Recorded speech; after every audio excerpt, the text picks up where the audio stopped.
आजच्या लाईव्ह सेशनमध्ये आपण वर्ब या प्रकरणावर महत्त्वाचे प्रश्न घेणार आहोत. हे सर्व प्रश्न MPSCच्या वेगवेगळ्या परीक्षांमध्ये आपल्याला विचारण्यात आलेली आहेत. अशा प्रकारची प्रश्न सध्या तरी MPSCमध्ये विचारण्याची शक्यता फार कमी आहे, परंतु सरळ सेवांच्या परीक्षांमध्ये अशा प्रकारचे प्रश्न विचारले जाऊ शकतात. आपला एक बेस तयार झाला पाहिजे. एक बेसिक क्वेश्चन फॉर्मॅट वर्बवर आपल्याला कसं विचारलं जाऊ शकतं, त्या प्रश्नांचं ॲनालिसिस आपण आज इथे करणार आहोत. लक्षात ठेवा, इंग्लिश हा सब्जेक्ट सर्वांसाठी अत्यंत महत्त्वाचा आहे. इंग्लिशमध्ये जर आपला स्कोर चांगला आला तर आपले सिलेक्शनचे चान्सेस हे खूप जास्त असतात. म्हणजे इंग्लिश या विषयामध्ये स्कोर चांगला असेल तर सिलेक्शन होतं म्हणजे होतंच. आणि इंग्लिश जर वीक असेल, इंग्लिशमध्ये स्कोर जर तुमचा पुअर असेल तर सिलेक्शनचे चान्सेस तुमचे कमी कमी होत जातात. म्हणून परीक्षा कोणतीही असो, सरळ सेवा असो, MPSC असो, SSC CGL असो, IBPS क्लर्क बँक SBI असो, CET असो, कोणत्याही स्वरूपाची परीक्षा असो ज्यामध्ये इंग्रजी हा विषय आहे, तिथे तुम्हाला इंग्रजीत चांगला स्कोर करायचा आहे म्हणजे आहेच. आणि म्हणून इंग्रजीचे जे प्रश्न आहे त्यांचं ॲनालिसिस होणं अत्यावश्यक आहे. प्रत्येक टॉपिकवर आलेल्या प्रश्नांचं ॲनालिसिस आपण आपल्या या SK एज्युकेशन या माध्यमातून, लाईव्ह लेक्चर्सच्या माध्यमातून आपल्या ॲपमध्ये करत आहोत. जनरली तुम्ही जर पाहिलं असेल तर सर्वच ठिकाणी यूट्यूबवर लाईव्ह लेक्चर्स होतात. आपलं हे असं एकमेव ॲप आहे की आपण या ठिकाणी अशा पद्धतीचे लाईव्ह लेक्चर्स आपल्या ॲपवर ॲडमिशन घेतलेल्या सर्व विद्यार्थ्यांसाठी उपलब्ध करून देत आहोत. सुरुवात करूया पहिल्या प्रश्नाला. पहिला प्रश्न आहे यू कॅन गेट हर्ट, आणि इथे कॅन या मॉडेल ऑक्झिलरीला अंडरलाईन करण्यात आलेला आहे. प्रश्न विचारण्यात आलेला आहे सेल्स टॅक्स इन्स्पेक्टर 2015 मुख्य परीक्षा. द अंडरलाईन मॉडेल इंडिकेट्स म्हणजे काय की हा जो कॅन शब्द आहे हा मॉडेल ऑक्झिलरी व्हर्ब आहे, याला अंडरलाईन करण्यात आलेला आहे. आणि प्रश्नात विचारलेला आहे की हा जो कॅन या ठिकाणी अंडरलाईन करण्यात आलेला आहे हा नेमकं काय इंडिकेट करतो. तो प्रोबॅबिलिटी म्हणजे शक्यता इंडिकेट करतो, ॲबिलिटी म्हणजे कॅपॅसिटी किंवा क्षमता इंडिकेट करतो, परमिशन तो एक परवानगी देतो, की ऑफर काहीतरी ऑफर करत आहे, काहीतरी देऊ करत आहे, अशा अर्थाने तो वापरलेला आहे. मग बघा इथे सेंटेन्स जर आपण व्यवस्थित पाहिलं तर you can get hurt, you can get hurt म्हणजे तुला दुखापत होऊ शकते. आणि तुला दुखापत होऊ शकते या अर्थाने या ठिकाणी कॅनचा वापर करण्यात आलेला आहे की तुला दुखापत होऊ शकते म्हणजे काहीतरी तुझ्याबद्दल घडू शकतं. आणि हे जे घडू शकतं किंवा होऊ शकतं जे आहे, या सेंटेन्समधून आपल्याला क्लिअरली कळतं की कॅन इथे काय दाखवण्याचा प्रयत्न करत आहे, प्रोबॅबिलिटी दाखवण्याचा प्रयत्न करत आहे, शक्यता दाखवण्याचा प्रयत्न करत आहे. हॅलो, आवाज येतोय सर्वांना? तुमचा आवाज आणि ओठाची हालचाल मिसमॅच होत आहे. ओके, खूप साऱ्या विद्यार्थ्यांना हा जो व्हिडिओ आहे हा लाईव्ह होत आहे. जवळपास 7000 अबोव सर्व विद्यार्थी, सगळ्या कोर्सेसचे विद्यार्थ्यांना हा कोर्स लाईव्ह दिसत आहे. आणि त्यामुळे 7000 अबोव विद्यार्थी जर जोडलेले असतील किंवा मिसमॅच होत असेल तर तो थोडासा सिमलेस एक्सपिरियन्स आपल्याला मिळणार नाही. ओके, ठीक आहे, चला. So you can get hurt इथे जर आपण पाहिलं तर कॅन ही एक शक्यता दाखवतं, ही एक प्रोबॅबिलिटी दाखवतं, म्हणून आपलं पहिलं आन्सर होणार प्रोबॅबिलिटी. ॲबिलिटी म्हणजे क्षमता, आपल्यामध्ये काहीतरी करण्याची क्षमता जेव्हा असते, जसं I can speak English, you can speak English, you can get good score, तुम्ही चांगला स्कोर घेऊ शकतात, you can get good marks, ही एक क्षमता आहे, ही एक कॅपॅसिटी आहे, ही एक ॲबिलिटी आहे. या सेंटेन्समधून ॲबिलिटी दाखवण्याचं कार्य होत नाही. कॅन हे ॲबिलिटी सुद्धा दाखवते, कॅन हे प्रोबॅबिलिटी सुद्धा दाखवते, कॅन हे परमिशन सुद्धा दाखवतं. परंतु या सेंटेन्स थ्रू जर आपण गेलो तर इथे कॅन हे प्रोबॅबिलिटी एक शक्यता दाखवत आहे. आणि म्हणून आपल्याला ऑप्शन 1 सोबत जावं लागणार. ॲबिलिटी दाखवत नाही म्हणून ॲबिलिटी सोबत जाऊ शकत नाही. इथे यू कॅन गेट हर्ट ही परमिशन सुद्धा नाही म्हणून ऑप्शन C येणार नाही. आणि ही ऑफर सुद्धा दिलेली नाही आहे म्हणून हे सुद्धा येणार नाही. It's clear probability. त्यानंतर घेऊया असाच एक पुढचा प्रश्न. पुढचा प्रश्न आहे यू कॅन गो नाऊ, तू आता जाऊ शकतो. यू कॅन गो नाऊ, तू आता जाऊ शकतो. अगेन या ठिकाणी कॅनलाच अंडरलाईन करण्यात आलेला आहे. हा प्रश्न डिपार्टमेंटल PSI 2017च्या परीक्षांमध्ये विचारण्यात आलेला आहे. पुन्हा एकदा डिपार्टमेंटलच्या विद्यार्थ्यांसाठी हा प्रश्न विचारला जाऊ शकतो किंवा सरळ सेवांमध्ये असे प्रश्न आता विचारलेच जातात. म्हणून आता तुम्ही जर पाहिलं असेल तर म्हाडा रिक्रुटमेंट आलेली आहे. Maharashtra housing development and area authority, म्हाडाच्या जागा आलेल्या आहेत. पेमेंट स्केल चांगला आहे, तुम्हाला पेमेंट इथे चांगला दिलेला आहे. तुम्ही जर ॲडव्हर्टाइजमेंट व्यवस्थित पाहिलेली असेल तर तुम्ही पाहू शकतात की तुम्हाला जे पेमेंट मिळणार आहे, तुमचं जे पेमेंट स्केल आहे ते एकदा तुम्ही व्यवस्थित बघा की तुम्हाला पेमेंट कसं मिळणार आहे. म्हणजे म्हाडाचे जे रिक्रुटमेंट आहे त्या पदांसाठी जर तुम्ही ॲप्लिकेशन केलं असेल, अजून ॲप्लिकेशन सुरू झालेलं आहे, 2-3 दिवस झालेले आहेत, चांगले पद पण आहेत, तुमचं इंजिनिअरिंग झालेलं असेल, सिव्हिल इंजिनिअरिंग झालेलं असेल, तुमचं LLB झालेलं असेल किंवा तुमचं ग्रॅज्युएशन जरी झालेलं असेल किंवा टायपिंग वगैरे जरी झालेलं असेल तरी प्रत्येक जवळपास 7 पदं आहेत, 7 पोस्ट्स आहेत. ते सर्वांनी पाहिलेले असतील, ज्यांनी पाहिलं नसेल त्यांनी म्हाडा PDF असं टाकलं तर लगेच PDF तुम्हाला मिळते. तर त्या एक्झामिनेशनमध्ये अशा प्रकारचे प्रश्न जे आहेत ते आपल्याला इंग्लिशचे विचारले जाऊ शकतात. काही पदांसाठी 25 क्वेश्चन्स असतील तर काही पोस्टसाठी 50 क्वेश्चन्स असतील. मग त्यामध्ये इंग्लिशचे 25 क्वेश्चन्स किंवा इंग्लिशचे 50 क्वेश्चन्स आपल्याला विचारले जाऊ शकतात. सो बघा इथे you can go now, again कॅनला अंडरलाईन करण्यात आलेलं आहे, परंतु या ठिकाणी कॅन हा नेमकं काय इंडिकेट करतो? कॅन हा परमिशन इंडिकेट करतोय की कॅन हा पॉसिबिलिटी इंडिकेट करतोय की कॅन हा ॲबिलिटी क्षमता इंडिकेट करतोय की कॅन हा एक रिक्वेस्ट विनंती करण्याचं काम करतोय? You can go now, you can go now ही काय आहे? एक परवानगी आहे. तू आता जाऊ शकतोस, ही मी दिलेली तुला परवानगी आहे. म्हणून जेव्हा मी कुणालाही असं म्हणेल किंवा तुम्ही कुणालाही असं म्हणणार यू कॅन गो नाऊ, तेव्हा तुम्ही त्या व्यक्तीला ती एक परमिशन देत आहात. म्हणून या ठिकाणी परमिशन ऑप्शन ए हे आपलं राईट आन्सर होणार.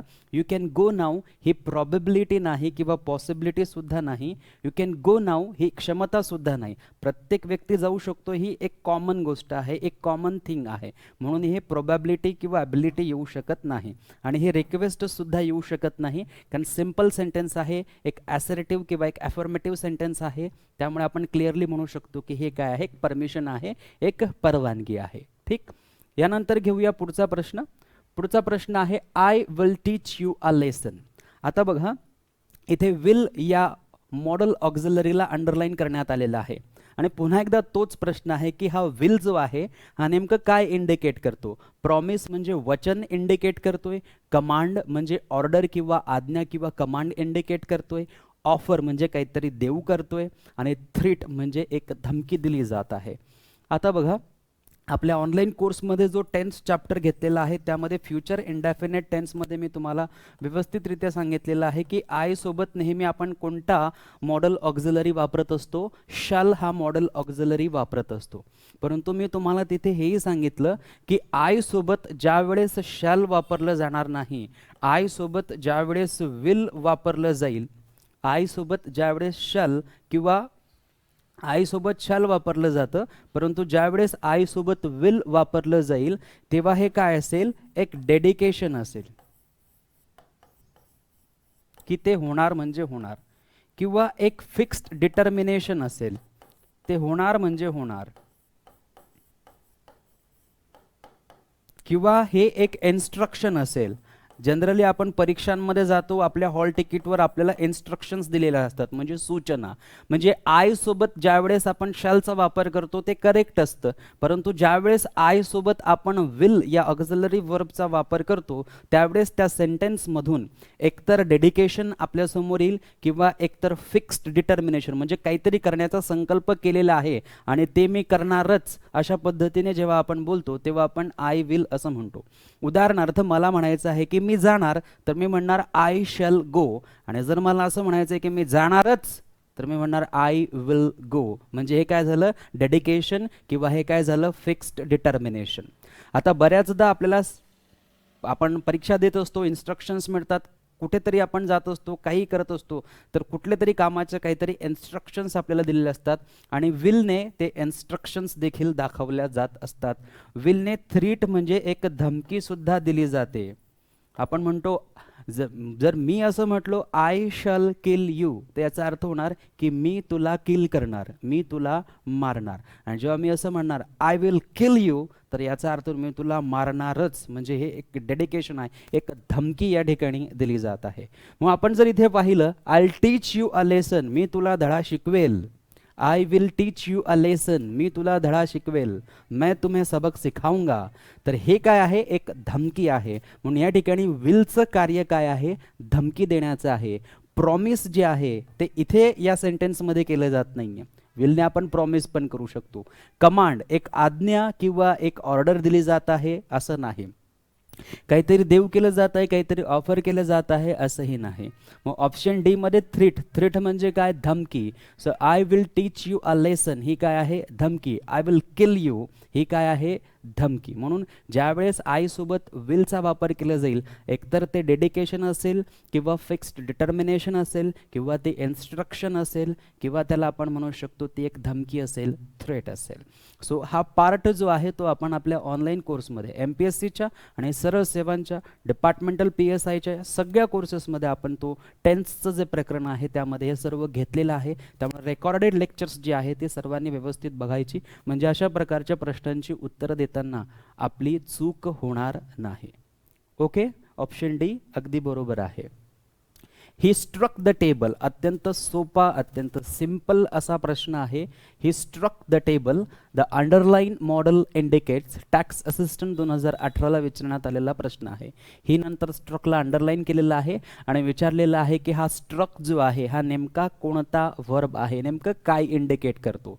तो एक इनट्रान्झिटिव्ह व्हर्ब आहे की तो एक ट्रान्झिटिव्ह व्हर्ब आहे की तो प्रेपोजिशनल व्हर्ब आहे की तो यांपैकी एकही नाही असं उत्तर आहे.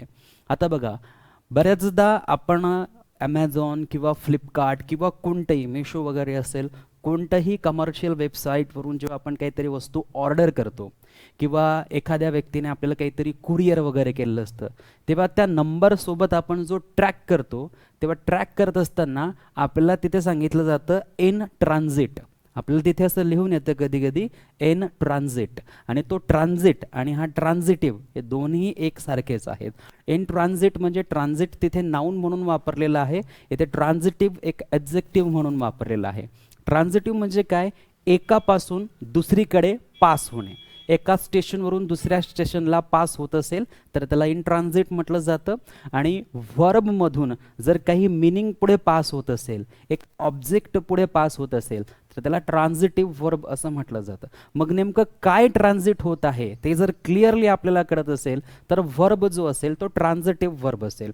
आणि जर काही ट्रान्झिट होतच नसेल, ऑब्जेक्ट ट्रान्झिट होतच नसेल, तर मग तो इन ट्रान्झिटिव्ह व्हर्ब असेल.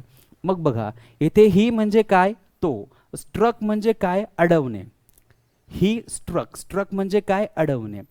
The table. त्याने टेबलने काय केलं? अडवले. सो ही स्ट्रक टेबल म्हणजे त्याने काय स्ट्रक केलेलं आहे? क्लिअरली आपल्याला कळतंय की त्याने स्ट्रक काय केलेलं आहे? टेबलला स्ट्रक केलेलं आहे. म्हणजे स्ट्रकमधून नेमकं काय त्याने ट्रान्झिट केलेलं आहे? तर स्ट्रकमधून त्याने द टेबल ट्रान्झिट केलेलं आहे. म्हणून हा स्ट्रक जो आहे हा एक ट्रान्झिटिव्ह व्हर्ब होणार. म्हणून आपल्याकडे ऑप्शन ट्रान्झिटिव्ह आहे ऑप्शन बी मध्ये. एन ट्रान्झिटिव्ह होणार नाही, प्रपोजिशनल होणार नाही, नन ऑफ दिस घेऊ शकत नाही, कारण हा व्हर्ब कोणता व्हर्ब आहे? ट्रान्झिटिव्ह व्हर्ब आहे. म्हणजे आपल्या व्हर्बमधून पुढे जर वॉटने प्रश्न विचारला तर जर उत्तर येत असेल तर त्याला आपण ट्रान्झिटिव्ह व्हर्ब म्हणतो. He struck what, he struck what, or what does he struck, तर उत्तर काय येते? द टेबल येते. म्हणजे हा स्ट्रक जो आहे हा काय असेल? एक ट्रान्झिटिव्ह व्हर्ब असेल. क्लिअर? सरळ सेवामध्ये ग्रामर कव्हर होतं परंतु व्होकॅब्लरी कव्हर होत नाही. ऑब्व्हियसली एक चांगला प्रश्न विचारण्यात आलेला आहे. बघा, कंपल्सरी तुम्हाला सरळ सेवा परीक्षांमध्ये वन वर्ड सबस्टिट्यूशनचा एक प्रश्न विचारला जातो. ईडीएम्सवर 2 प्रश्न विचारले जातात. एक प्रश्न फ्रेझल व्हर्बवर विचारला जातो. 1 ते 2 प्रश्न सिनॉनिम्सवर विचारले जातात. 1 ते 2 प्रश्न एकतर एंटॉनिम्सवर विचारले जातात. कधी कधी एक प्रश्न फॉरेन वर्डवर विचारला जातो, तर कधी कधी एक प्रश्न हा स्पेलिंग मिस्टेकवर विचारला जातो. म्हणजे जवळपास तुमचे 7 ते 8 प्रश्न जे आहेत ते व्होकॅब्लरीवरच विचारले जातात. आणि म्हणून आरोग्य सेवक बॅचमध्ये मी तुमची खूप जास्त व्होकॅब्लरी घेतलेली आहे. त्यामध्ये सिनॉनिम्स घेतले, त्यामध्ये एंटॉनिम्स घेतले, त्यामध्ये वन वर्ड सबस्टिट्यूशन्स घेतले, त्यामध्ये ईडीएम्स घेतलेले आहेत, त्यामध्ये तुमचे फॉरेन वर्ड्स देखील घेतलेले आहेत. त्यामुळे प्रत्येक जो कोर्स आपला SK एज्युकेशनवर इंग्लिश विषयासाठी आहे त्या प्रत्येक कोर्समध्ये मी आरोग्य सेवकचे फ्री व्हिडिओज ॲड केलेले आहेत. ते आरोग्य सेवक टायटल असलेल्या फोल्डरमधले सगळे व्हिडिओज तुम्ही बघा. तिथे तुम्हाला नाऊनचे व्हिडिओज दिसतील, तिथे तुम्हाला synonyms, antonyms, one word substitutions, foreign वर्ड्सचे व्हिडिओ दिसतील. ते तुम्ही वारंवार बघा आणि ते मी या पद्धतीने डिझाईन केलेले आहेत की तुमचे ऑप्शन्स पण मी त्या ठिकाणी क्लिअर केलेले आहेत आणि पुन्हा एकदा ऑप्शन्समधूनच मी तुमचे प्रश्न निर्माण करून दिलेले आहेत.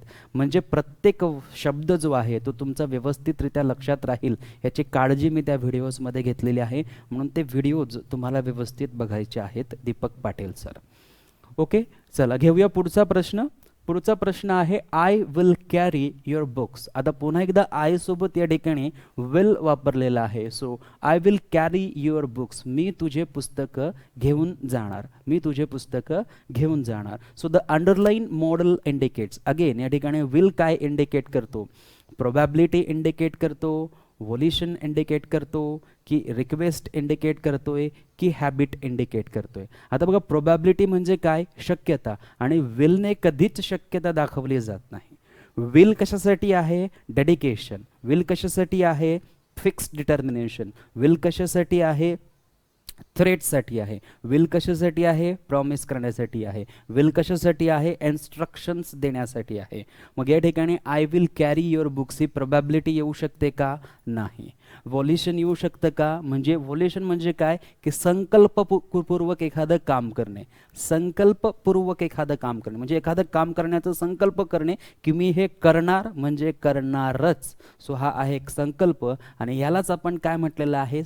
फिक्स्ड डिटर्मिनेशन म्हटलेलं आहे. म्हणजे हे व्होलिशन आपलं जे आन्सर आहे ते फायनल आन्सर होऊ शकतं. Request, I will carry your बुक्समधून रिक्वेस्ट विनंती दिसत नाही, ऑप्शन सी कॅन्सल होणार. हॅबिट म्हणजे सवय, I will carry your books, मी तुझी पुस्तक कॅरी करणार, घेऊन जाणार, हे सवय सुद्धा नाही. ऑप्शन डी जे आहे ते काय होणार? कॅन्सल होणार. क्लिअर आहे? ओके, बोराडे सरांचं ऑप्शन बी जे आहे ते अगदी बरोबर आहे. त्यानंतर घेऊया the game will be over within a short time. The game will be over. आता बघा इथे काय वापरलेलं आहे? The game. आणि द गेम असेल म्हणजे आय आणि वी असेल तर याच्यासोबत आपण शॅलचा वापर करतो. परंतु आय आणि वी सोबत शॅलचा वापर न करता आपण विलचा वापर केला तर ते काय होणार? एकतर डेडिकेशन होणार, किंवा फिक्स डिटर्मिनेशन होणार, किंवा प्रॉमिस होणार, किंवा इन्स्ट्रक्शन होणार, किंवा थ्रेट होणार. परंतु इथे द गेम आहे आणि द गेम सोबत आपण विल वापरणं ही एक साधारण गोष्ट आहे. ही एक साधारण आपण त्याला म्हणू शकतो की एक जनरल थिंग आहे की आपण द गेम सोबत विल जे आहे ते वापरतो. परंतु पुढे अर्थ काय ट्रान्सफर होत आहे की the game will be over within a short time, म्हणजे लवकरच तो खेळ जो आहे तो संपणार. मग the underlined model indicates general truth, willingness, insistence, prediction. आता बघा, जनरल ट्रूथ काय आहे की the game will be over within a short time. Within a short time म्हणजे लवकरच हा गेम जो आहे हा समाप्त होणार.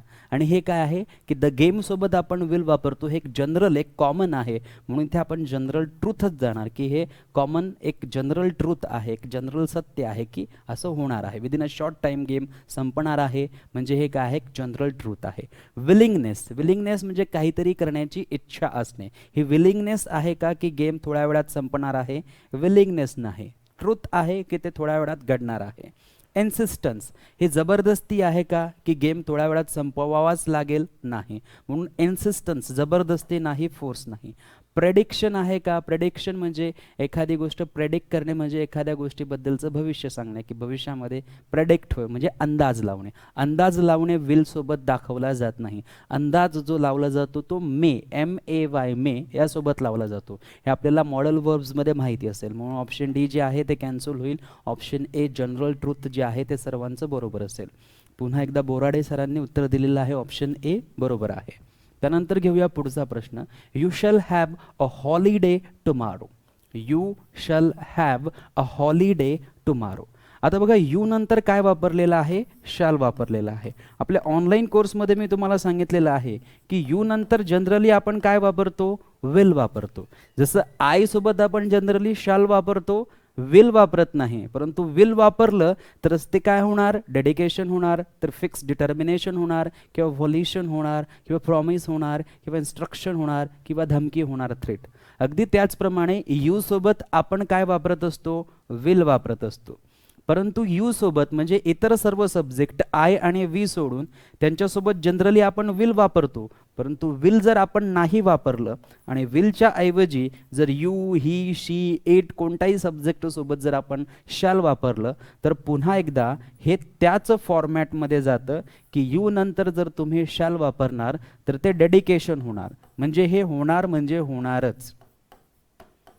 किंवा याला आपण म्हणू शकतो फिक्स्ड डिटर्मिनेशन, की होणार म्हणजे होणारच, संकल्पपूर्वक ही गोष्ट होणार म्हणजे होणारच. किंवा याला आपण म्हणू शकतो की ही थ्रीट आहे, एक धमकी आहे. किंवा याला आपण म्हणू शकतो की हे एक इन्स्ट्रक्शन्स देण्याचं काम करेल. किंवा याला आपण म्हणू शकतो की हे प्रॉमिस करेल, काहीतरी वचन देईल. आता बघा या ठिकाणी यू नंतर काय वापरलेलं आहे, शॅल वापरलेला आहे. जनरली यू नंतर काय वापरला जातो, विल. परंतु यू नंतर विल न वापरता शॅल वापरलेला असेल तर ते डेडिकेशन होईल, की तसं होणारच. ते फिक्स डिटर्मिनेशन होईल, संकल्पपूर्वक केलेलं आहे, होणार म्हणजे होणारच. ते थ्रेट होऊ शकते, धमकी होऊ शकते, प्रॉमिस होऊ शकतं, किंवा ते एक इन्स्ट्रक्शन, एक सूचना दिली जाऊ शकते. So you shall have a holiday tomorrow. तुम्हाला उद्याच्या दिवशी हॉलिडे असेल, तुम्हाला उद्याच्या दिवशी पूर्ण सुटी असेल. सो बघा you shall have a holiday tomorrow. मग बघा the underline model indicates you shall have a holiday tomorrow ही धमकी होऊ शकते का? शालने तर धमकी दाखवली जाऊ शकते यू नंतर शाल असेल तर, परंतु ही धमकी आहे का? कुणाला हॉलिडे देणे, कुणाला सुटी देणे ही धमकी होऊ शकत नाही. ऑप्शन ए कॅन्सल होणार. You shall have a holiday tomorrow, तुम्हाला उद्या सुटी असेल, ही ऑर्डर असेल का? नाही. म्हणून ऑप्शन बी जे आहे ते कॅन्सल होणार. तुम्हाला उद्या हॉलिडे दिल्या जाईल, हे एक प्रॉमिस असू शकतं का? ऑब्व्हियसली हे एक प्रॉमिस होऊ शकतं. विलिंगनेस म्हणजे इच्छा असणे होऊ शकतं का? नाही. कारण विलने आपण इच्छा दाखवतो का? नाही. सो शालने आपण इच्छा दाखवतो का? नाही. Dedication, self fix determination, threat किंवा इन्स्ट्रक्शन किंवा प्रॉमिस. म्हणून या ठिकाणी आपलं फायनल आन्सर काय होणार? प्रॉमिस होणार. क्लिअर?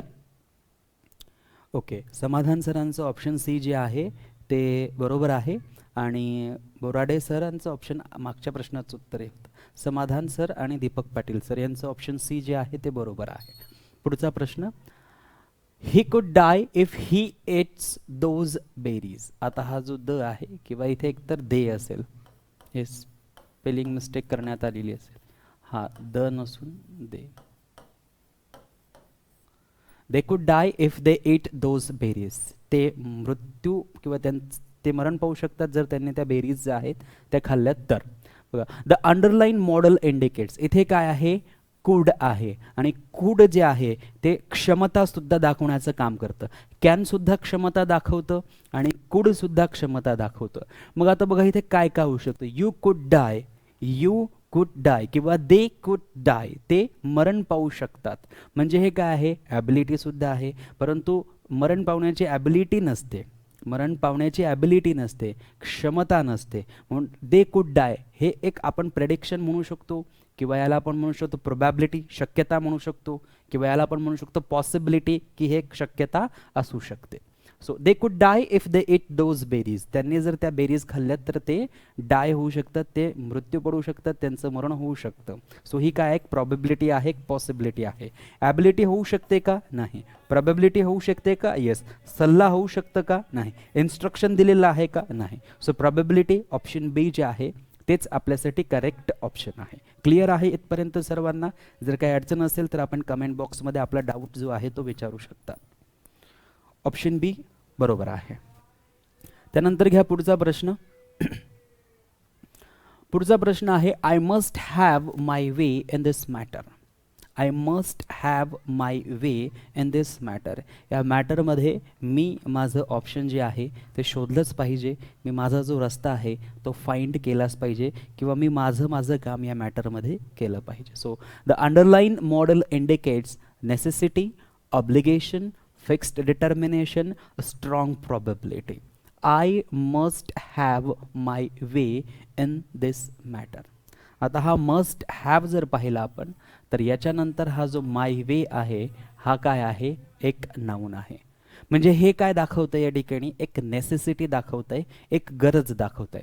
मग ऑप्शन ए जे आहे ते आपल्यासाठी बरोबर होणार. जर मस्ट नंतर V1 असता जर मस्ट नंतर V1 असता तर ते ऑब्लिगेशन झालं असतं. ऑब्लिगेशन म्हणजे काय की हे तुम्हाला करावंच लागेल, म्हणजे तो एक इन्सिस्टन्स झालं किंवा तो एक फोर्स झाला किंवा त्याला आपण म्हणू शकतो जबरदस्ती झाली की हे करावंच लागेल, त्याच्याशिवाय पर्याय नाही.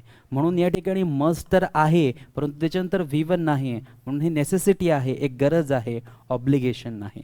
फिक्स्ड डिटर्मिनेशन दाखवण्याचं काम कोणाकडे आहे, शॅल आणि विलकडे आहे. तेही त्यांचे सब्जेक्ट ज्यावेळेस वेगवेगळे असतील त्यावेळेस, म्हणून ऑप्शन सी जे आहे ते येणार नाही. स्ट्रॉंग प्रॉबॅबिलिटी, काहीतरी घडण्याची स्ट्रॉंग शक्यता आहे का, नाही, मग ऑप्शन डी जे आहे ते सुद्धा येणार नाही. ऑप्शन ए जे असेल तेच आपलं फायनल आन्सर असेल. क्लिअर? त्यानंतर जाऊया पुढच्या प्रश्नाकडे. पुढचा प्रश्न आहे वी ऑट टू वर्क हार्ड. वी ऑट टू वर्क हार्ड. आवाज येतोय?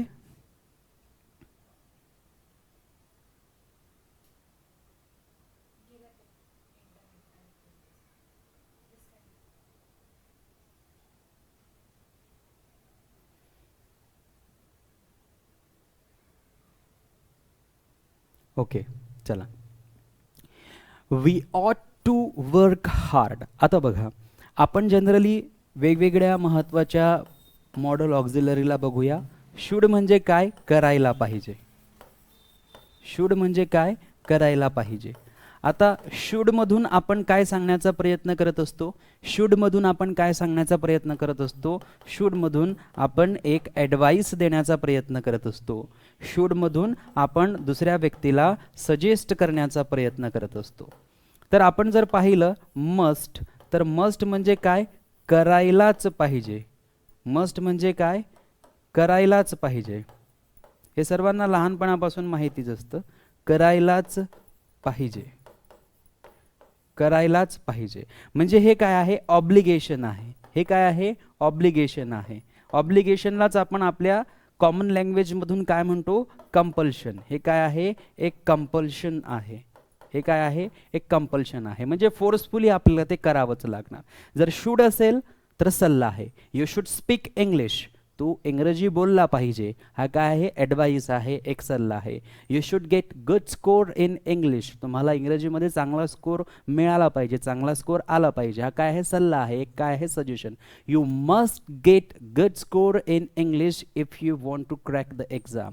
जर तुम्हाला एक्झाम क्रॅक करायची असेल तर you must get good score, तुम्हाला चांगला स्कोर आणता आलाच पाहिजे. सो हे काय आहे, ऑब्लिगेशन आहे. हे काय आहे, कंपल्शन आहे. आता इथे जर आपण या ऑट टू कडे वळलो तर हे याचाच एक छोटासा भाग आहे, ऑट टू, जो एन्शंट इंग्लिशमध्ये यूज केला जायचा, आता जनरली यूज केला जात नाही. ऑट टू प्लस V1 चा अर्थ आहे की हे करणं तुमचं काय आहे, कर्तव्य आहे. कर्तव्य आहे. ठीक. You ought to respect your parents, तुमच्या पॅरेंट्सला रिस्पेक्ट देणे हे तुमचे कर्तव्य आहे. You ought to study hard, तुम्हाला चांगला अभ्यास करणे हे तुमचं कर्तव्य आहे. वी ऑट टू रेस्पेक्ट आवर कंट्री, आपल्या कंट्रीला रिस्पेक्ट करणं हे आपलं कर्तव्य आहे. वी ऑट टू रेस्पेक्ट आवर एल्डर्स, आपल्या मोठ्यांना, वडीलधाऱ्या लोकांना रेस्पेक्ट करणं ही आपली ड्युटी आहे, हे आपलं कर्तव्य आहे. म्हणून ऑट टू मधून काय होतं, कर्तव्य दाखवण्याचा प्रयत्न केला जातो. सो वी ऑट टू वर्क हार्ड, चांगलं हार्ड काम करणं, वर्क हार्ड खूप काम करणं हे आपलं कर्तव्य आहे. सो वर्क इज वर्शिप, काम करणं जे आहे, खूप हार्डवर्क केलं पाहिजे.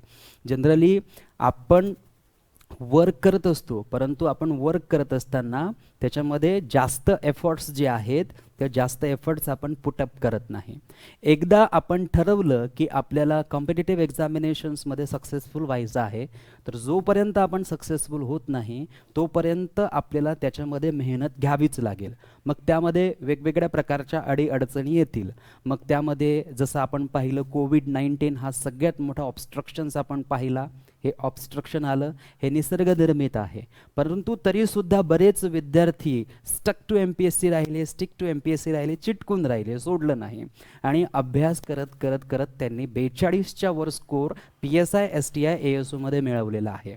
आणि ज्यांनी ज्यांनी 42च्या वर स्कोर मिळवलेला आहेत, फिक्स आहेत की यंदा कट ऑफ जो आहे तो 42च्या आसपास लागणार आहे आणि फिमेल कट ऑफ जो असेल तो कमी असेल, तो 38च्या आसपास असू शकतो. हे एक अंदाज आहे. हा एक आमच्या टीमने केलेला सर्वे आहे. इतर आपण यूट्यूब चॅनल्स बघतो त्यामधून सुद्धा आपल्याला कळतं की काय कट ऑफ लागू शकतो PSI STI ASOचा. आणि म्हणून 40+ जरी मार्क्स तुम्हाला मिळत असले तरी तुमची मेहनत, तरी तुमचं वर्क जे आहे ते सराहनीय आहे. ते तुमचं जे वर्क आहे ते प्रेजवर्दी आहे. तुम्ही जे काम केलं, तुम्ही जी मेहनत केली ती फार चांगली आहे. परंतु ज्यांचा स्कोर निघत नाही आहे आणि जे खूप वर्षापासून म्हणजे 2019 पासून तयारी करत आहेत त्यांच्यासाठी पुन्हा एकदा कुठे ना कुठे आता तुम्हाला चांगल्या प्रकारे मेहनत करावीच लागणार. कारण 2 वर्ष मिळाले होते. 2019 मध्ये लास्ट PSI STI ASOची संयुक्त पूर्व परीक्षा झाली होती. त्यानंतर आपल्याला जवळपास 2 वर्ष मिळाले. 1 वर्षानंतर पुढची एक्झाम होती परंतु कोविड-19 मुळे कॅन्सल झाली. तब्बल 6 वेळेस 7 वेळेस एक्झाम कॅन्सल होऊन आता एक्झाम झाली. आणि तरीसुद्धा जर आपलं स्कोर येत नसेल तर कुठेतरी विचार करण्यासारखी गोष्ट आहे. म्हणून अभ्यास जो आहे तो आपल्या एका व्यवस्थित दिशेने असला पाहिजे. आणि इंग्लिश जो आहे त्याला आपल्याला कुठेच अंडर एस्टिमेट करावं लागणार नाही. कोणत्याही परीक्षेची तयारी करत असताना एक विशेष लक्ष आपलं इंग्लिशकडे असलं पाहिजे की याला दुर्लक्ष करता येणार नाही. सो वी ऑट टू वर्क हार्ड. चांगलं काम करणं, खूप मेहनत करणं हे आपलं कर्तव्य आहे. सो बघा इथे ऑट टूने ड्युटी दाखवण्याचा प्रयत्न केलेला आहे. डिटर्मिनेशन दाखवण्याचं काम शाल आणि विलकडे आहे. थ्रीट देण्याचं काम सुद्धा शाल आणि विलकडे आहे. नेसेसिटी दाखवण्याचं काम सुद्धा कोणाकडे आहे? मस्टकडे आहे. परंतु इथे जर आपण पाहिलं तर ऑट टू काय आहे? एक ड्युटी आहे, एक कर्तव्य आहे. आणि याच्यासोबतच अजून आपल्याला एक प्रश्न विचारला जातो, had better plus V1. Had better plus V1 आणि हॅड बेटर प्लस V1 ने सुद्धा आपण एक हलकासा सल्ला देत असतो. म्हणजे त्या सल्ल्यामध्ये तेवढा दम नसतो, त्या सल्ल्यामध्ये तेवढी पॉवर नसते. जसं की मी म्हटलं, यू शुड स्टडी हार्ड. तुम्ही चांगला अभ्यास केला पाहिजे. You should get good score. Sir ही ॲडवाईस झाली. You must get good score. तुम्हाला चांगला स्कोर मिळाला पाहिजे. You must score. तुम्ही चांगला स्कोर केला पाहिजे. हे काय झालं? ऑब्लिगेशन झालं, कंपल्शन झालं. मी जर म्हटलं you ought to study hard किंवा you ought to get good score in English, तर हे काय झालं? इंग्लिशमध्ये चांगलं स्कोर करणं हे तुमचं कर्तव्य आहे. आणि नंतर इथे आहे had better plus V1. Had better plus V1चा अर्थ होतो केलं तर बरं होईल, झालं तर बरं होईल. म्हणजे you had better gate good score in English. You had better gate good score in English. जर तुम्ही इंग्लिशमध्ये चांगला स्कोर मिळवला तर ते चांगलं होईल, तर ते बरं होईल. म्हणजे हॅड बेटरने आपल्याला एक हलकासा सल्ला देता येतो, ॲडवाईस देता येते. पुढे आपल्याला प्रश्न मिळाला तर आपण बघूया. त्यानंतर बघा, द हाऊस वॉज लॉक्ड. घर जे आहे ते बंद होतं, घराला कुलूप लावलेलं होतं. The owners dot dot dot gone out. The owners dot dot dot gone out म्हणजे जे मालक आहेत ते कुठेतरी बाहेर गेलेले असावे, कुठेतरी बाहेर गेलेले असणार. मग आता बघा या ठिकाणी मस्ट हॅवचा वापर केलेला आहे आणि मस्ट हॅवचा मुळातच अर्थ होतो कुणीतरी काहीतरी केलेले असणार. मस्ट हॅव, केलेले असणार किंवा झालेले असणार.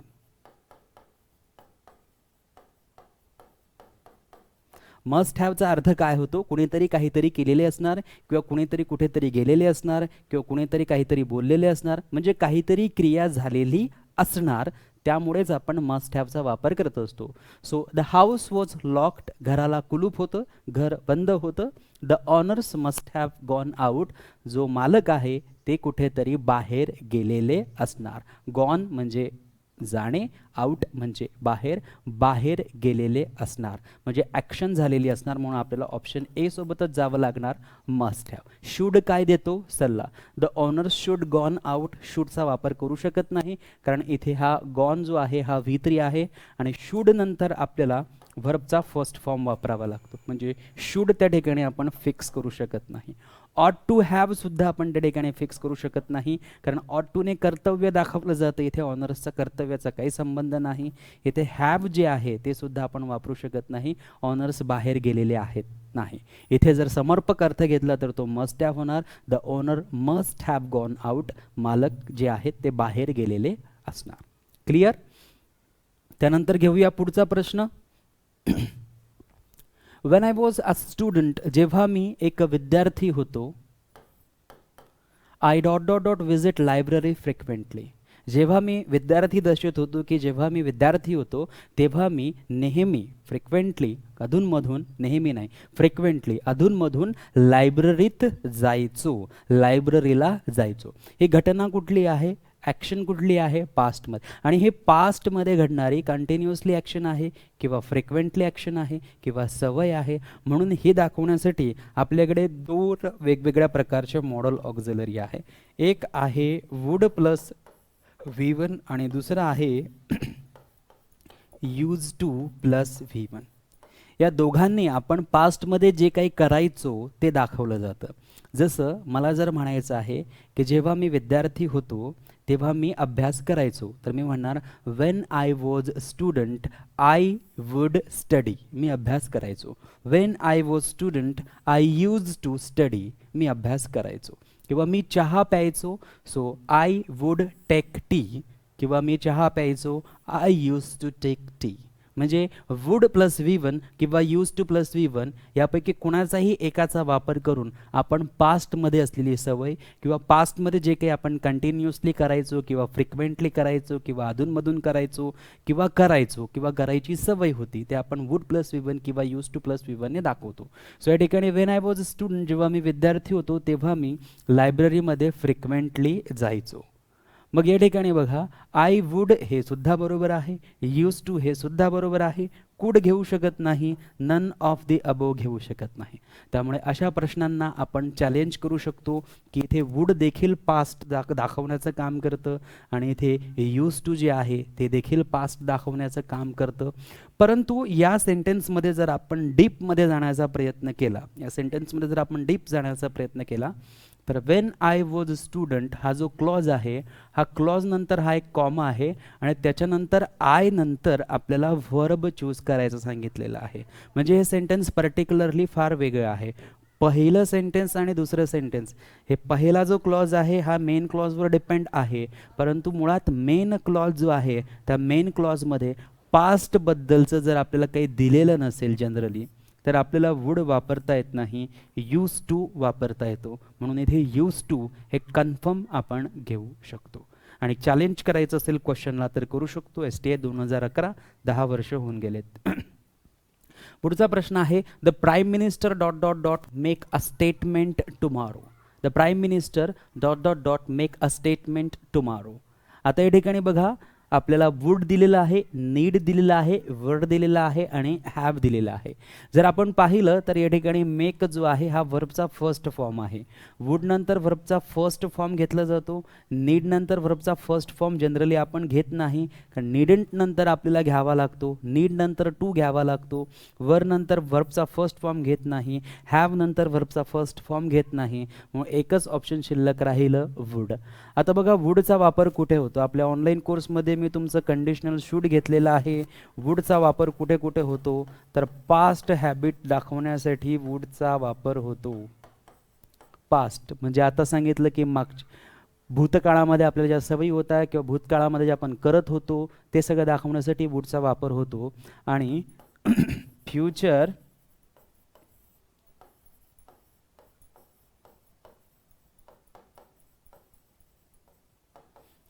डिटर्मिनेशन, भविष्यात एखादी गोष्ट करणारच आहोत किंवा होणारच आहे हे दाखवण्यासाठी देखील वुडचा वापर केला जातो. आणि तुम्हाला तिसरं मी सांगितलं होतं वुडचा वापर कुठे केला जातो? इमॅजिनरी सेंटेन्सेसमध्ये देखील वुडचा वापर केला जातो. मग या ठिकाणी बघा, the prime minister dot dot dot make a statement tomorrow. आता हे टुमॉरो जे आहे हे आपल्याला फ्युचर दाखवत आहे आणि फ्युचरमध्ये एखादी ॲक्शन नक्की होणार, म्हणून त्यासाठी आपण वुडचा वापर करत असतो. सो या ठिकाणी आपल्याकडे ऑप्शन आहे वुड, म्हणून आपण येथे वुड घेऊ शकतो. आणि मागच्या प्रश्नामध्ये जर आपण पाहिलं तर या ठिकाणी बघा, वुड जर आपण घेतलं असतं, इथे जर वुड घेतलं असतं तर त्याने क्लिअरली आपल्याला मिनिंग दिला नसता. म्हणजे हे फ्युचरमध्ये होणारी घटना आहे की पास्टमध्ये होणारी घटना आहे. जेव्हा आपण याच्यासोबत जातो तेव्हा क्लिअरली कळतं आपल्याला की हे पास्टमध्ये होतं आहे, परंतु जेव्हा आपण आपल्या मेन क्लॉजसोबत जातो आहे तर मेन क्लॉज जो आहे तो आपल्याला या ठिकाणी कुठेतरी फ्युचर किंवा कुठेतरी पास्ट दाखवण्याचा प्रयत्न करत नाही. म्हणून फ्युचरसाठी इंडिकेशन होऊ शकतं, म्हणून वुड घेता येणार नाही. इथे यूज टू घेतलेलं जास्त बरं राहील, म्हणून यूज टू घ्यावं लागेल. आणि इथे फ्युचर इंडिकेशन आहे म्हणून वुड घेतलेलं आहे. त्यानंतर घेऊया पुढचा प्रश्न. He walked so fast that I dot dot dot not overtake him. आता बघा इथे आहे ही वॉक्ड सो फास्ट, V2 आहे आणि V2 सोबत सो दॅट असेल. आता बघा हा वॉक्ड आहे, याच्यानंतर सो आहे, त्याच्यानंतर हा दॅट आहे. म्हणजे V2 सोबत जर सो दॅट असेल तर पुढे आपण कॅन प्लस V1 घेत नाही, तर पुढे आपण काय घेत असतो, कुड प्लस V1 घेत असतो. 5th स्टँडर्डमध्ये आपल्याला आपल्या शिक्षकांनी शिकवले होते. सो या ठिकाणी बघा कॅन घेता येणार नाही, कुड बरोबर असेल. बी अँड सी, डी जे आहे, सी अँड डी जे आहे ते कॅन्सल होईल. बी जे आहे कुड ते बरोबर होईल. He walked so fast that I could not overtake him. तो इतका फास्ट जात होता. So he walked so fast, तो इतका फास्ट चालत होता की मी त्याला ओव्हरटेक करू शकलो नाही, मी त्याला पास करू शकलो नाही. सोपा प्रश्न होता. पुढचा प्रश्न घेऊया. पुढचा प्रश्न आहे I dot dot dot pay the bill today, it is last date. मागच्या आपण 2-3 दिवसापूर्वी जो 2011चा PSIचा पेपर डिस्कस केला तेव्हा हा प्रश्न आपण तिथे घेतला होता. So I should pay the bill today, it is the last date. मी आज बिल पे करायला पाहिजे हा एक सल्ला आहे, आजची लास्ट डेट आहे. शुड घेता येणार नाही. मे कदाचित करेल, होऊ शकत नाही, कारण इथे आपल्याला सांगितलेलं आहे it is the last date. It is the last date असल्यामुळे कुठेतरी ऑब्लिगेशन येणार, कुठेतरी कंपल्शन येणार, कुठेतरी इन्सिस्टन्स येणार, कुठेतरी फोर्स येणार. आणि कंपल्शन, ऑब्लिगेशन, फोर्स, इन्सिस्टन्स कशाने दाखवलं जातं, मस्टने दाखवलं जातं. म्हणून इथे ऑप्शन डी मध्ये मस्ट आहे. कॅनसुद्धा आपल्याला घेता येणार नाही. सो 2011चा क्वेश्चन पेपर डिस्कस करताना हा प्रश्न आपण घेतला होता. He said he dot dot dot hire and auto, fill in the modal auxiliary verb to indicate the possibility of hiring. आपल्याला पॉसिबिलिटी पाहिजे, possibility of hiring and auto. Hire म्हणजे भाड्याने घेणे, किंवा एखादी ऑटो जेव्हा आपण म्हणजे कुठेतरी जायचं आहे तेव्हा आपण पर्सनल ऑटो घेऊन येतो आणि कुठेतरी जातो, त्याला आपण म्हणतो hire and auto. He said he dot dot dot hire and auto, तो एक ऑटो जी आहे ती हायर करणार. किंवा एखादा व्यक्ती असेल त्याच्याकडे स्वतःची ऑटो नसेल तर तो रोजगाराच्या माध्यमातून म्हणजे ज्याला आपण म्हणतो मजुरी, की 1 दिवसाचे इतके इतके पैसे देणार, मला रिक्षा द्या, ऑटो द्या, मी चालवतो आणि दिवसभर तो ऑटो चालवणार, त्याला काही पैसे मिळतील तो ते साईडला ठेवेल आणि जे काही त्याने त्याच्या मालकासोबत डिस्कशन केलेलं असेल तेवढे पैसे मालकाला देईल, म्हणजे भाडे तत्वावर घेतलेली रिक्षा. So he said he dot dot dot hire and auto, तो म्हटलं की मी ऑटो हायर करणार. मग यामध्ये पॉसिबिलिटी दाखवायची आहे. आपल्याला क्लिअर सांगितलेलं आहे की हायर करण्याची पॉसिबिलिटी सांगितली. आता इथे बघा ही नंतर काय आहे, सेड आहे. म्हणजे हे कोणत्या स्पीचचं वाक्य आहे, इनडायरेक्ट स्पीचचं वाक्य आहे. आणि इनडायरेक्ट स्पीचच्या वाक्यामध्ये यापुढे आपल्याला हा मे जो आहे तो घेता येणार नाही आणि कॅनसुद्धा घेता येणार नाही. मेचं आपण माईट करत असतो सेड असेल तर, आणि कॅनचं कुड करत असतो आपण सेड असेल तर. सेड असल्यामुळे पुढच्या वाक्यामध्ये आपल्याला मे आणि कॅन घेता येणार नाही. आता बघा वुड जे आहे ते कधी पॉसिबिलिटी जनरली दाखवत नाही. वुड जे आहे ते पॉसिबिलिटी दाखवत नाही, फ्युचर डिटर्मिनेशन दाखवणार, फ्युचरमध्ये ही गोष्ट होणार म्हणजे होणार हे दाखवणार, परंतु पॉसिबिलिटी शक्यता जी आहे ती शक्यता वुड दाखवत नाही. शक्यता जी आहे ती कोण दाखवत असतं, माईट दाखवत असतं फ्युचरची. So he said he might hire and auto, तो कदाचित रिक्षा जी आहे ती हायर करणार, ऑटो जी आहे ती हायर करणार. सो पॉसिबिलिटी जी आहे ती आपल्या या ठिकाणी माईटमधून दिसत आहे. क्लिअर. त्यानंतर जाऊया पुढच्या प्रश्नाकडे, वेळ झालेली आहे. Okay. I dot dot dot help those who need my help. I dot dot dot help those who need my help. Choose the correct modal indicating moral obligation. आता बघा इथे जर आपण पाहिलं तर इथे काय आहे, ऑब्लिगेशन आहे, मॉरल ऑब्लिगेशन आहे, कंपल्शन आहे. कंपल्शनसाठी आपण कशाचा वापर करत असतो, मस्टचा वापर करत असतो, परंतु सेंटेन्समध्ये कुठेच मस्ट दिसत नाही आहे. आणि म्हणून बघा moral obligation, I will help those who need my help, ही बरोबर होऊ शकतं. आय शॅल घेऊ शकत नाही, आय कॅन हेल्प घेऊ शकत नाही, कारण ऑब्लिगेशन द्यायचं आहे आपल्याला. सो आपल्याकडे शुड देखील आहे आणि विल देखील आहे. परंतु आय सोबत जर आपण विलचा वापर केला तर हे फिक्स डिटर्मिनेशन होणार, डेडिकेशन होणार, प्रॉमिस होणार, थ्रेट होणार, इन्स्ट्रक्शन होणार. म्हणून इथे विल घेता येणार नाही. आणि शूड काय आहे, एक मॉरल ऑब्लिगेशन देण्याचं काम, म्हणजे एक हलकासा ऑब्लिगेशन पण असतं, परंतु पूर्ण ऑब्लिगेशनसाठी मस्टचाच वापर करावा लागतो. परंतु आपल्याला जर थोडंसं सौम्य त्या ठिकाणी वापरायचं असेल तर आपण शूडचा वापर करू शकतो. I should help those who need my help, मी त्यांची मदत करू शकतो की जे माझी मदत करतात. ASO 2015. त्यानंतर घेऊया you must pay for the mistake you made in your life. आता इथे काय आहे, मस्ट पे दिलेला आहे. In this sentence must is, या सेंटेन्समध्ये मस्ट काय आहे, या सेंटेन्समध्ये मस्ट प्रिन्सिपल ऑक्झिलरी आहे की मॉडल ऑक्झिलरी आहे की द मेन वर्ब आहे की नन ऑफ द अबव आहे. मस्ट असेल, कॅन असेल, कुड असेल, मे असेल, माईट असेल, शाल असेल, विल असेल, कुड असेल, वुड असेल, यूज टू असेल, यूज टू, हे सगळे काय आहेत, मॉडल ऑक्झिलरी वर्ब्स. हे कोणते वर्ब्स आहेत, मॉडल ऑक्झिलरी वर्ब्स. म्हणून प्रिन्सिपल ऑक्झिलरी असा प्रकार नाही. अ मॉडल ऑक्झिलरी मस्ट असल्यामुळे मेन वर्बही येऊ शकत नाही, नन ऑफ द अबोव घेऊ शकत नाही. ऑप्शन बी जे आहे मॉडल ऑक्झिलरी, तेच आपलं फायनल आन्सर असेल. टॅक्स असिस्टंट 2014चा प्रश्न आहे. दे ॲग्रीड दॅट, ते सहमत होते, that the election dot dot dot be held at any early date, कोणत्याही आधीच्या डेटवर इलेक्शन जे आहे ते घेतलं जाऊ शकतं. They agreed that the election, they agreed that the election should be held, घेतलं गेलं पाहिजे, या अर्थाने शूड आपल्याला घेता येऊ शकत नाही. वुड बी घेऊ शकतो आपण, फ्युचरचं डिटर्मिनेशन आहे, परंतु या ठिकाणी बघा they agreed that the election would be held at any early date. Would be held at any early date, कोणत्याही आधीच्या तारखेला इलेक्शन जे आहे ते घेतलं जाऊ शकतं. हे वुडने आपल्याला या ठिकाणी दाखवता येणार नाही. इलेक्शन शॅल बी हेल्ड असं सुद्धा आपल्याला घेता येणार नाही. एकच ऑप्शन शिल्लक राहिलं, इलेक्शन विल बी हेल्ड, घेतलं जाईल. They agreed that the election will be held at any early date, कोणत्याही आधीच्या डेटला जे इलेक्शन आहे ते घेतलं जाईल. मग अशा पद्धतीने ऑप्शन डी जे आहे ते आपल्यासाठी करेक्ट असेल. त्यानंतर लास्ट क्वेश्चन घेऊया. Shall I buy a scooter question mark, the model in the sentence above has been used to express promise, suggestion, seeking permission, giving advice. Shall I buy a scooter, me scooter विकत घेऊ शकतो का, हे काय असेल, मी scooter विकत घेऊ शकतो का, हे प्रॉमिस असेल का, नाही. मी स्कूटर विकत घेऊ शकतो का, हे सजेशन आहे का, अजिबात नाही.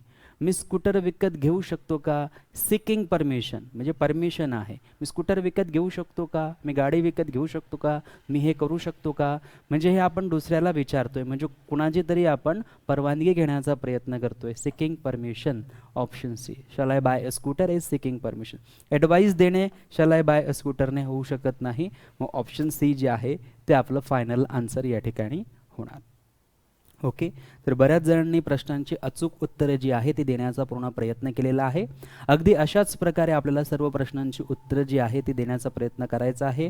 सर्वांची उत्तरं जी आहेत ती बरोबर असू शकतात. आणि जनरली आपण जर आपले सर्व व्हिडिओज जर पाहिलेत आपल्या ऑनलाईन कोर्समध्ये असलेले, तर नक्कीच तुम्हाला जास्तीत जास्त प्रमाणात फायदा होताना दिसेल.